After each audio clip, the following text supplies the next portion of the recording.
ఏంటి ఇప్పుడు మీ ఆయన గారి కంటే మీ మందులు ఇవ్వడం వల్ల చనిపోయారంట తెలిసిందండి, అలాగ అంటున్నారు. ఒకటే మాట నేను చెప్పాలనుకుంటున్నాను, మరి 25 లక్షలు 20 లక్షలు ఖర్చు పెట్టి ఇలా ఆవిడ చనిపోయారు. మరి మన వంతు వర్గంలో ఎంతమంది ఇంగ్లీష్ మందులు వాడి హాస్పిటల్ చుట్టూ తిరిగి హోమియోపతులు వాడి చచ్చిపోయారండి?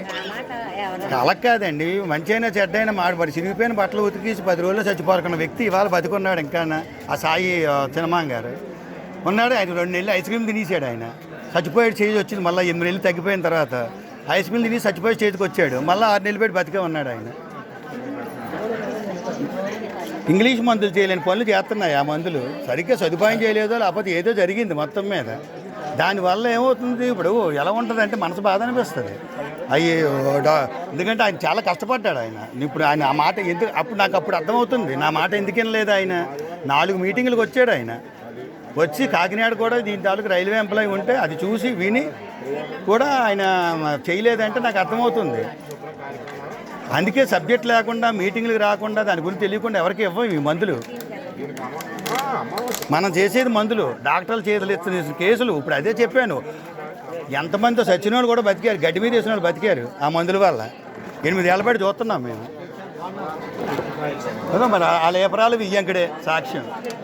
ఆ రవి వాళ్ళ ఏపరాలు 2 నెలలు ఐస్ క్రీమ్ తీసారు. ఆయన పూర్తి తగ్గిపోయింది, బతికేస్తానని నమ్మకంతో తినేస్తే రోగాలు ముదిరిపోయి మళ్ళీ చచ్చిపోయి స్టేజ్కి వెళ్తే ఈ సైంటిస్టులు పట్టుకొని ఆ సతారా పూణే వెళ్ళినప్పుడు బాబయ్య వాళ్ళ అమ్మాయితో కూడా మాట్లాడించి సతారా పూణే వెళ్ళి ఆ సైంటిస్టులతో మాట్లాడించి చేసాము.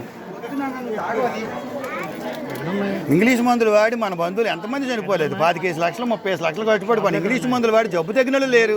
మేము ఇంత ధైర్యంగా చెప్పగలుగుతున్నాం. A to Z అన్ని జబ్బులు తగ్గుతున్నాయి ఈ ఆయుర్వేద మందుల వల్ల.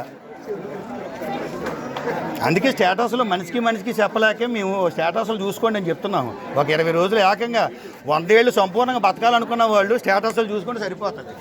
తేలిగ్గా మాటలు వదిలేస్తే బాధ అనిపించారు. మీకు తెలుసు కాబట్టి మీకు చెప్పాను.